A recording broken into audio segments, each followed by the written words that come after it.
دیارە دووەمین فستیڤاڵی بازار لە گەرمیان لەژێر چاودێری بەڕێوەبەرایەتی گشتی گەشت و گوزاری گەرمیان ئەمڕۆ بە پایان گەیشت. ئێمە لێرە ئامارەکانی ئەم چەند ڕۆژەی فستیڤاڵەکەمان نەخێنە ڕووبۆیەوە بەڕێزان. دیارە 200 کارگە و کۆمپانیا و خاوەنکار و براند و خانمی دەستڕەنگین لێرە بەشداریان کرد، کۆشکیان هەبوو. لە ماوەی 5 ڕۆژی ڕابردوودا توانیان نمایش و ساختکردنەوە بۆ بەرهەمەکانیان بکەن. بەپێی ئەو ئامارانەی کە لە بەردەستمانە نزیکەی 150,000 گەشتیار ڕووی لە فستیڤاڵەکەمان کردووە لە ناوچە جیاوازەکانی عێراق و هەرێمی کوردستان بە تایبەت. ئەمە لە کاتێکدا کە ساڵی پار فستیڤاڵیەکەمان 70,000 سەردانی کارمان هەبووە.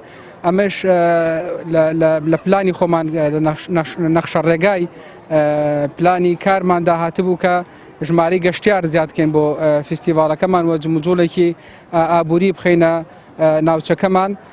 هەروەها بە بڕی